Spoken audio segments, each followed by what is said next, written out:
आज अनेक युवकांनी आणि ज्येष्ठ वेगवेगळ्या पक्षाच्या ज्येष्ठ सदस्यांनी कार्यकर्त्यांनी आज राष्ट्रवादी काँग्रेसमध्ये प्रवेश केला आहे आणि बदलणाऱ्या परिस्थितीमध्ये राष्ट्रवादी काँग्रेस सक्षमपणाने उभा राहू शकतो, लोकांच्या समस्या सोडू शकतो असा लोकांना विश्वास आहे, म्हणून प्रवेश घेत आहे.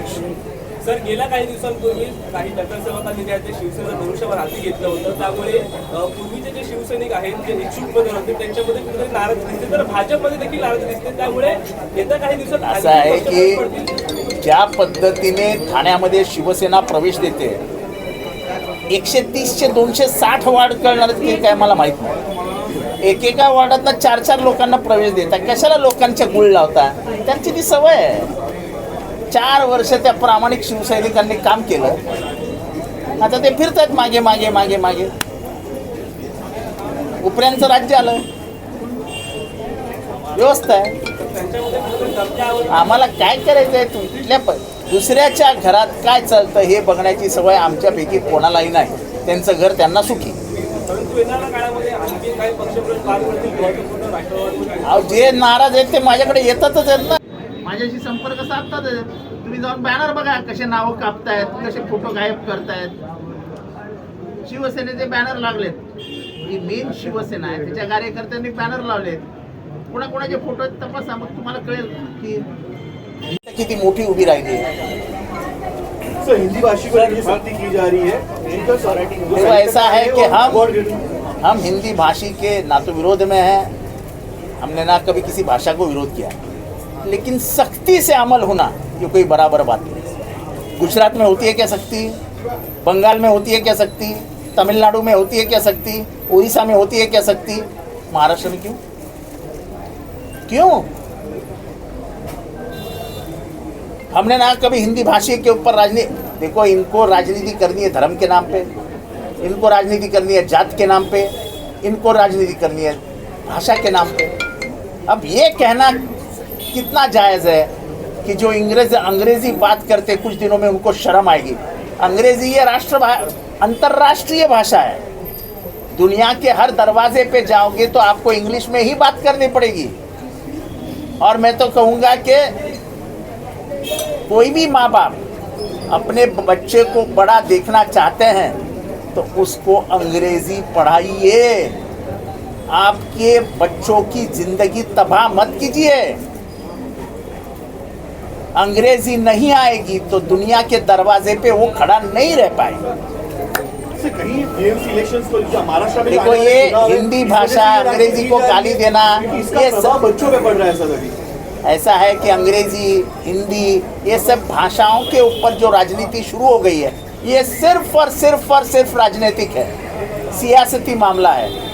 हम इंग्लिश अंग्रेजी स्कूल में पढ़े हैं, हम क्या मराठी बात नहीं करते क्या? हम हिंदी बात नहीं करते क्या? हमारे ज़माने में ना हमारे माँ बाप ने कोई सख्ती की थी, ना स्कूल ने कोई सख्ती की थी, तो हम बात नहीं करते. ये क्या नया राजनीतिकरण हो रहा है? ये सिर्फ और सिर्फ वोट, बाकी कुछ नहीं. ये वोट की राजनीति है और कुछ नहीं. मराठीमध्ये सर हिंदी भाषेचा वाद सध्या पाहायला मिळतोय. हे जाणून बुजून तू टाळी मार, मी टाळी मार, तो काही टाळ्या वाजत बरोबर काय नाही. आज बैठक घेणार आहे.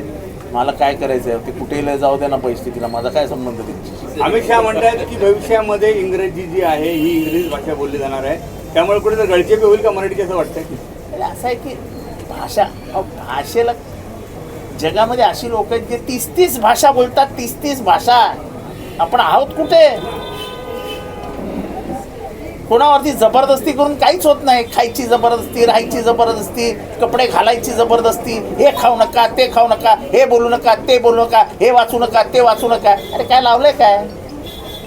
जसं मी सांगितलं, अरे आम्ही तर इंग्रजी शाळेत गेलो होतो, आम्हाला कोणी मराठी शिकवलं होतं, पण आम्ही कुठे मराठीत कमी पडतो का? आम्ही हिंदीत कमी पडतो का? आम्ही इंग्लिशमध्ये कमी पडतो का? अरे सरस्वती आहे ती. मुक्त शिक्षण व्यवस्था आहे, कशाला जबरदस्ती करता? 3 भाषांची जबरदस्ती तुम्ही करणार? काय गरज आहे? जबरदस्ती करू नका. आई वडिलांना शिक्षकांना जे शिकवायचं ते शिकवू द्या, पोरं शिकतातच. आणि हे बोलणं की इंग्रजी बोलणाऱ्यांना लाज वाटेल, अरे कशाला लाज वाटेल? जगाचा दरवाजा ठोठवायचा असेल तर तुम्हाला ओपन द डोअरच म्हणावं लागेल. मी प्रचंड अभिमान बाळगतो, मला प्रचंड माझ्या भाषेबद्दल स्वाभिमान आहे. ती माझी आई आहे, माझी मातृभाषा आहे. माझी मातृभाषा माझ्या जागी.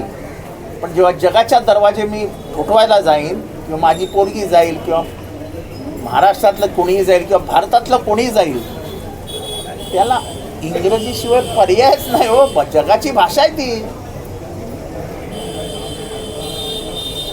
जगाच्या भाषेला लगाम लावू आम्ही असं म्हणणं म्हणजे भारताला मागे खेचण्यासारखं. इथल्या रोजगाराची संधी, इथे पुढे जाण्याची संधी, इथल्या शिक्षणाची संधी, हिला कुठेतरी लगाम लावण्याचा प्रयत्न आहे. अशिक्षित भारत राहावा ही ज्यांची इच्छा आहे त्यांनी हे बोलावं की अंग्रेजी शिकू नका, हे शिकू नका, ते शिकू नका, ते शिकू नका.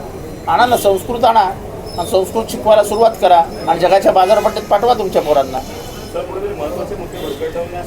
हे याच्यासाठीच चालतं आहे सगळं.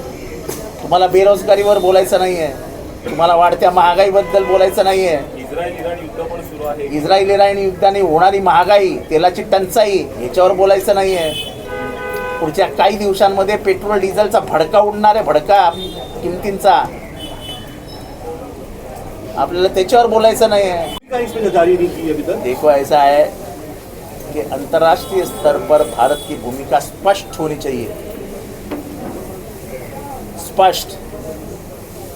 परराष्ट्र नीति में हमने हमेशा इजराइल के आक्रमण को विरोध किया है. ये आज की बात नहीं है. स्वतंत्रता आंदोलन में जब पहली बार इजराइल का सवाल खड़ा हुआ था तो गांधी जी इजराइल के खिलाफ बात किए थे.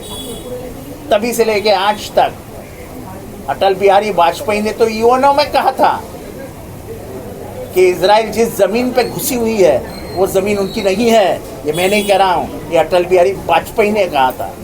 अच्छा, वाजपेयी जी से बड़ा कोई सियासती अंतर्राष्ट्रीय व्यवहार जानने वाला दूसरा कोई था क्या? अभी हमको गाली देने वाले उसने मैं पूछना चाहता हूँ कि अटल बिहारी वाजपेयी को गाली दीजिए ना भाई साहब. उन्होंने इजराइल की निर्वंसना की थी, उनके विचारों का खंडन किया था और कहा था कि आक्रमण कर रहे हो अरबों की ज़मीन पर. हमने नहीं कहा था, हम तो आज कह रहे हैं. हम तब तो उस ज़माने में तो हम बच्चे थे, तब अटल बिहारी जी ने कहा था. सर, ट्रम्प कह रहे थे कि हम विश्व में शांति लेके आएंगे. अब खुद इस युद्ध में आ गए. सबसे बड़ा दुनिया में अशांति फैलाने वाला आदमी अगर कोई है तो वो ट्रम्प है. वो ट्रम्प हमारे भारत के बारे में कहता है कि भारत में मत जाओ, क्योंकि भारत में आजकल रेप होते हैं, भारत में लूट होती है, भारत में महिला सुरक्षित नहीं है. तो हमारी जितनी भी टूरिस्ट इकोनॉमी है, टूरिस्ट के ऊपर जो हमें पैसा मिलता है उसका खत्मा करने का काम अमेरिका कर रही है. हम उसके बारे में सोचते ही नहीं है. अमेरिका का आज के तारीख में उठाया गया हर कदम ये भारत के विरोधी है. वो पाकिस्तान, माय फ्रेंड पाकिस्तान बोलता है, पाकिस्तान को पैसे देता है. हम कैसे उसको अपना मित्र माने? एक तरफ पाकिस्तान घुस के पहलगाम में लोगों को मार रहा है और दूसरी तरफ पाकिस्तान, अमेरिका और यूएनओ उनको पैसे, IMF पैसे दे रही है पाकिस्तान को.